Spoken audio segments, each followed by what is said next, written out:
So really what it comes down to is reach and scalability. You can be the best at Facebook ads in the world. You can spend $100,000 a day on Facebook ads. You have a ceiling. Now, your ceiling with course A might be $13 million a year, and course B ceiling might be $2 million a year. But regardless, you both have ceilings. With joint venture partners, with affiliates, you take that ceiling off to some extent. Welcome to the Affiliate Guy podcast. If you want to grow your income, serve your tribe, and enjoy all the benefits of affiliate marketing and having your own affiliates, you're in the right place. Thanks for joining me today. Now let's get started. Hey everyone, welcome to the Online Course Creation Summit. I'm your host, Devin Slavin, and I'm super excited to be bringing you this series of interviews and presentations from top online entrepreneurs and course creation experts from all around the world. And they're here to share with you all of their hard-won lessons, their expertise on how to design, build, and launch your own online course. And our next guest is Matt McWilliams. He is a top joint venture partner, manager, and affiliate manager. I found out about him because he's all over the place behind the scenes with so many of the great launches, the top launches that are happening right now. And so when I heard about him, followed him, learned so much from him, and I really wanted to bring him on the Online Course Creation Summit so you can learn from his expertise and hopefully help you understand why joint venture partnerships are so key for online course launches. And, you know, he's got a wealth of knowledge here to share with us. So at this time, love to welcome you to the Online Course Creation Summit. Matt, how you doing? I'm awesome, Devin. Thanks so much for having me. Yeah, it's such a pleasure. Like I said, I've been following you now and just learning so much from you. So it's just an honor to have you on with us. And I know you'll have tons of great stuff to share with this crew. Awesome. My pleasure. Yeah. So, before we dive into all the questions, I just wanted to, I like to ask what got you into this space. How did you get into, affiliate management, joint venture partnerships? Yeah. What's the story behind that? I mean, I think like so much in my life, it feels like it was, at the time, it felt like an accident, and now I see kind of where it was leading me this whole time. And, it all started it started like so many entrepreneurial things do. It started in an office, just two guys sitting around. And this was 2004. I had started a business with two other guys, one of whom's, a lifelong friend now. And we were selling insurance leads to insurance agents. And I'm sitting in his office and it's like, hey, I read about this weird thing. And looking back, I don't know if you're a Harry Potter fan, but it's kind of like when Tom Riddle discovers this interesting type of magic, and I feel like that now. But, I was like, I heard about these people called affiliates. And he was like, what? Like radio stations? I'm like, no. It's like people who sell stuff for you and then you don't pay them until you make money. And considering that we started this company with $5,000 and it just spent, I don't know, like $5,000 on, please don't get mad at me. We spent $5,000 on banner ads with Bell South. This is, 2003. We didn't know what we were doing. We're like, banner ads, woo! We were like clicking on them, like, look at our banners, and not knowing that every time we refresh the page, it costs us like a half a cent. And we're like, we were everywhere. We had an $8 return on that $5,000 investment. Wow. I still to this day don't remember how we made the $8, but anyway, so we hear about this idea where you can make money, but only after you spend money, but only after you make it. And we're like, this is great. We talk like for 30 minutes, like, this is amazing. Here's what we could do. And then he looks at me like dead silence for what felt like an eternity. It was probably 10 seconds. And he's like, so how do we find affiliates? And it's kind of one of those things you like fast forward 12 years. That was the Genesis story. And then that's what the past 12 years of my life have been spent doing, is finding affiliates, motivating affiliates, getting them to do more than they thought that they could do or that they wanted to do, and engaging them and all those sorts of things. And we evolved, me from doing that for insurance to working with a retail company that sold, guitar instruction and other type of instruction products. I've worked with, big retail brands down to like small companies, and now really have honed in on for lack of a better word, I'll say my people. It's entrepreneurs, guys who are selling products online. Jeff Goins, Ray Edwards, how we initially met. We used to work with a guy named Chandler Bolt with Self Publishing School, Nick Stevenson, and other just awesome people who are really rocking it online. And people who are looking to do exactly what your audience is wanting to do, Devin. Those are the type of people that we work with now. So, like I said, they're my people. They're fellow entrepreneurs, and instead of working with big brands where it's like, hey, we made an extra $20 million in the affiliate program last year, and it's like, yeah, whatever. It's working with people when they have a $518,000 launch. It's like, man, that was life changing. That was family tree changing type stuff. And for me, that's important. It's important to be able to have that kind of big impact on people's businesses and people's lives. And I jokingly say that there probably aren't very many high school guidance counselors that know that what I do even exists. But if they did and they tested me, they would tell me to do what I did today. Nice.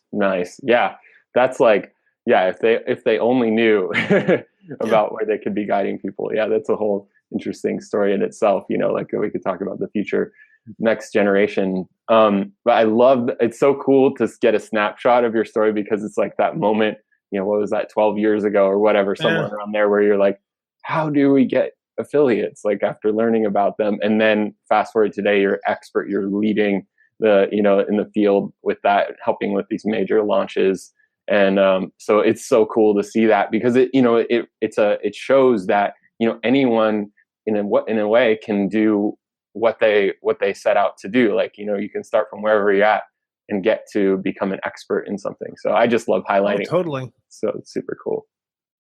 So yeah, let's dive in. This is something, affiliates are something I'm fascinated with, the whole affiliate model for marketing and launches. It's almost, now that I don't claim to be an expert in it by any means, which is obviously why I'm bringing you on here. And but maybe starting from scratch, like what's the importance of an affiliate program and affiliate launches, joint venture, partnerships in business and online business, and maybe tying it into online courses? I mean, ultimately with an online course, I mean, we'll get really specific. I don't want to talk in generalities. We'll talk with your course. You're developing this course. This is about online course creation. You have a certain limit. Now, for some people in some markets, what's the company? Beachbody, their limit is probably like $500 million or $500 million. Yeah, that wouldn't be very much. $500 million on their own. They don't even have an affiliate program anymore. They got rid of them years ago. But I always point out that, Walmart has an affiliate program. Target has an affiliate program. I've worked with, brands like Shutterfly. They have an affiliate program. These are massive companies. And if they have affiliate programs, it's probably something you should think about having, Right. Just going to go out on a limb there. But, your reach is limited. So really what it comes down to is reach and scalability. You can be the best at Facebook ads in the world. You can spend $100,000 a day on Facebook ads. You have a ceiling. Now, your ceiling with course A might be $13 million a year, and course B ceiling might be $2 million a year. But regardless, you both have ceilings. With joint venture partners, with affiliates, you take that ceiling off to some extent. Ray Edwards is a good example. He's a copywriter, and he runs Copywriting Academy. There are only so many people that wake up every morning going, I want to learn copywriting. There are only so many people that he can reach via Facebook, which is a cold audience, or LinkedIn, which is a cold audience, or Google, which is a somewhat warmer audience, but massively expensive, and sell them on copywriting. But when he has people like Michael Hyatt, Jeff Walker, Donald Miller, John Lee Dumas, Pat Flynn, Cliff Ravenscraft, Jeff Bullis, Grant Baldwin, I could go on and on. When he asks people like that, emailing their warm list and saying, you need to go learn from this guy, suddenly his reach grows like that. Right. His influence expands, and the number of courses that he can sell rapidly grows. And, you pay for it, but you also pay for Facebook ads, you pay for LinkedIn ads. And the cool thing is, affiliate marketing is literally, or having JV partners is the only risk-free form of marketing that there is. Right. It's because you don't pay until a sale is made. So if somebody's audience doesn't convert very well, doesn't matter. You didn't pay anything, or you didn't pay as much. So that's why you have to have partners. You have to have other people. You have to have promotional partners. It's kind of like, think about it just internally in a company. If you're selling something and you are a solopreneur in the literal definition of the word, you are by yourself. There's only so much you can sell. Right. Between fulfillment and customer service and just the sales. But if you go hire a salesperson, you can sell a lot more. You go hire another salesperson, you can sell a lot more. And people have found that, like, when you're running a company and you're doing the sales, you're only spending 5, 10, 15% of your time doing sales. And they're surprised when they go hire a salesperson and their sales quadruple. Well, there's only 2 more people. No, because you hired one person who spends 40 to 50 hours a week doing nothing but sales when you were doing 5 hours a week. Mathematically, you're going to grow exponentially. And it's that same kind of philosophy. You're hiring a sales force. You're hiring an army, essentially, of people to go out and say good things about your product, good things about your pre-launch videos, whatever it may be, and ultimately to help you sell more of your widgets or courses, as the case may be. Right. Why is widget always the term? I mean, because we're selling widgets. Like, it's always the example. Why is it not all encompassing? Widgets are taking over. Well, cool. Yeah. So basically, it's the key to, just to summarize some of the points I'm hearing you say, is just, so it's like you have something to sell, right? And you could invest a bunch of money in advertising, and you invest that up front, and you hope that you're getting a certain amount back, and that the conversion's right, or the interest's there, and but you're paying for it up front, and even then, that might be, you only might have a certain amount of budget to reach an audience. But then if you have partnerships, people who are up for promoting for you for a percentage of for a cut on the course income, in this case, that now you are essentially getting them to promote for you, getting it out to their audiences, and you're only paying them when the commission comes in. So it really takes the cap off of it, right? Yep. Yeah. I mean, if most people watching this don't have $500,000 lying around. Right. You're going to bootstrap it. And so you got $5,000 for Facebook ads, $5,000 for whatever, and you don't necessarily get a return on that, especially if you're running them through a sequence. The maturation of them into a sale could be as much as 30 to 60 days. And so it's like, you spent your $5,000. Now what? I guess I just don't do anything else. I sit here and wait until I get in my $10,000. So now I can go spend $5,000 more, as opposed to, in theory, customer service issues, server bandwidth notwithstanding, there's no limit on the amount of people you can bring in through JV partners. There's just not. Like, it's somebody. It would be almost unthinkable. I can't think of some scenarios where this is a valid thing, and we can talk about that later. But it would be almost unthinkable if you're at a process where your sales funnel is mature. It's tested, and you feel comfortable with it. It would be almost unthinkable for somebody to come to you and say, "Hey, could I promote your product?" And you went, like, I want to make you money with no risk. I'm good. As opposed to if somebody came to you and said, "Hey, give me $5,000 and I'll run your ad." Now you got to go, wait a minute, give you $5,000 up front? Yeah, up front right now. Okay. And you got to think about that one. And the answer is probably no. But with JVs, it's like, why not? You get the money. You don't pay until after the return period's over. There's literally no risk, no reason not to bring them on.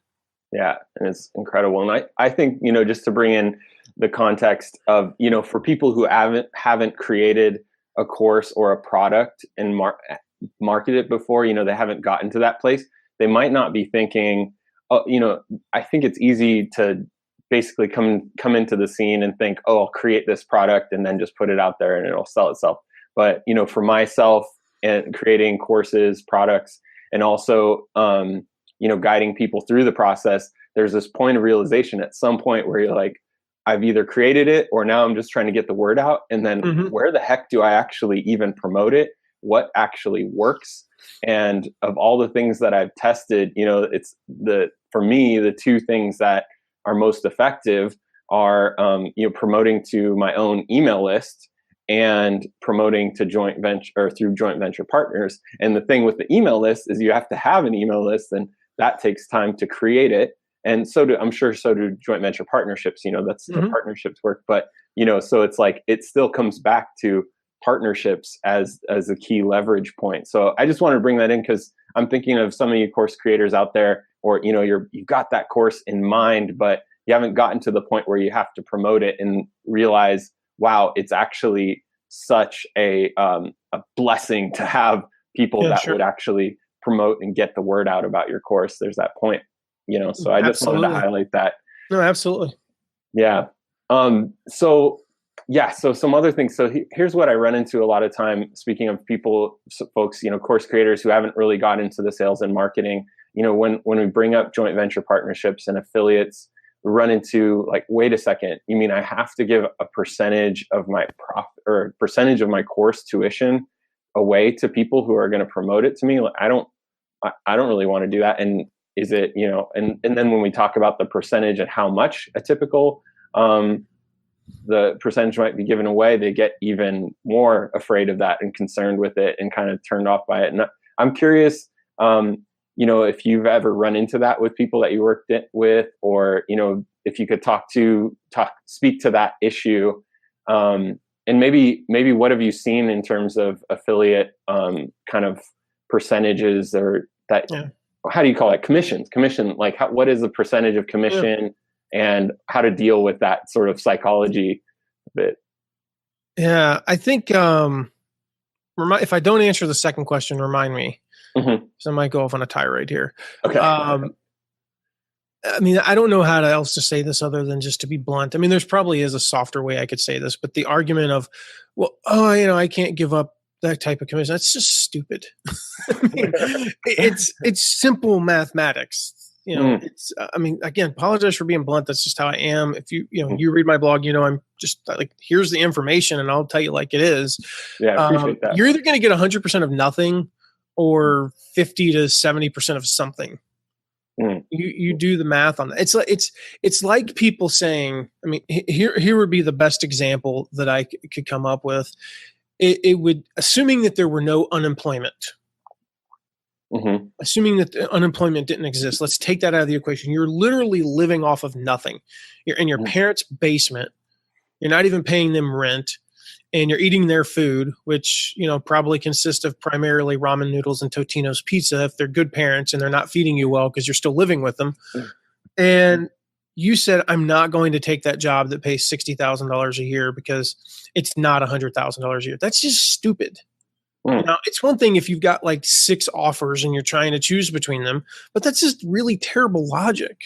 No, you just go do it while you're trying to get the next thing, but so if you're living with your parents right now, I'm sorry. I did it too. I was 25 and still live with my mom because I was building a business. I know what it's like. Yeah. And I lived off ramen noodles and Totino's pizzas, and I made $1,000 a month, but that's a whole different subject. 6 months later, I was sitting in the office and I told my friend about this thing called affiliates. Anyway, and then we built a $12 million business. But anyway, my point is, if I'm going to use a name. Jeff Walker says, I'm going to mail to my list about your product and I want a 40%. What's your commission? It's 40%. It's 50%. It's whatever it is. And you say no, and you're stupid. By definition, that's idiotic. You can't not let him do that. And so to answer the second question, what is a commission?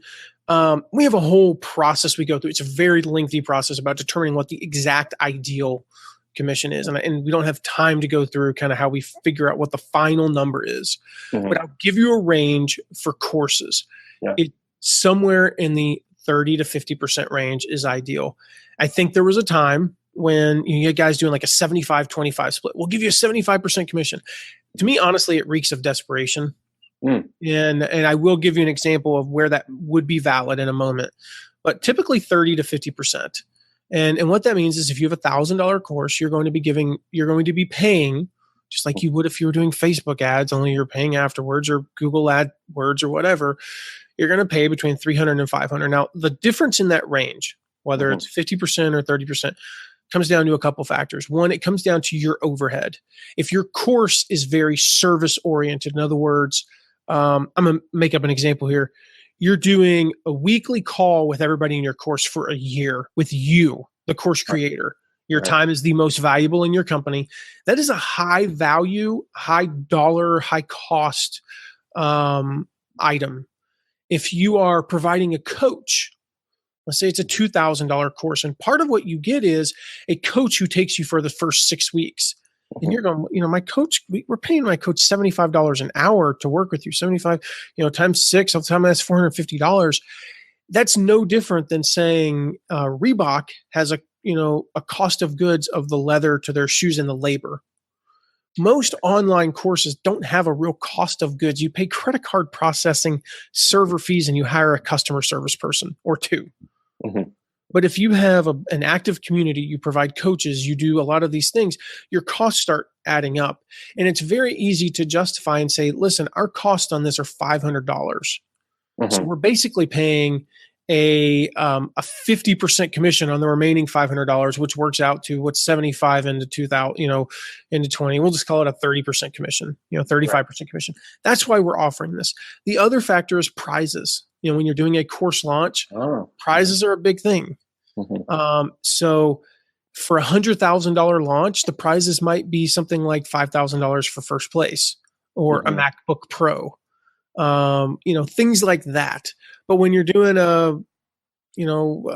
give an example of, $1 million launch, we're doing a first prize is a Lexus, a $60,000 Lexus. We're doing mastermind trips for the top 10 to a nice resort in Idaho, Coeur d'Alene Resort, which cost a lot of money. First place gets first 3 places get all expenses paid. First place is getting a suite. I mean, it's like $1,000 a night suite, plus a bunch of cash, plus all these other prizes. I mean, that's a whole other thing. But we have an estimate at the beginning of the launch that says, okay, we think the prizes are going to cost between, on the minimum $50,000 and on the high end $120,000. Mm-hmm. And some of that is incremental incremental costs, meaning we're only going to spend more if we make more. But so we'll just say it's going to be 70. Well, we're expecting to do $1 million. So now that's 7% right there off the top.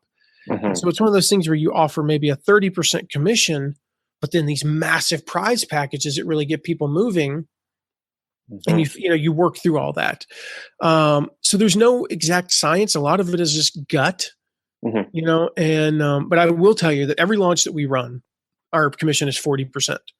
There's no reason for that other than every time we've worked through these numbers and figured this up, that's where we arrived. Right. And, but I could very well in the foreseeable future, we could run one we'll go to 50. We could see one where we go down to 30 because we're offering bigger prizes or the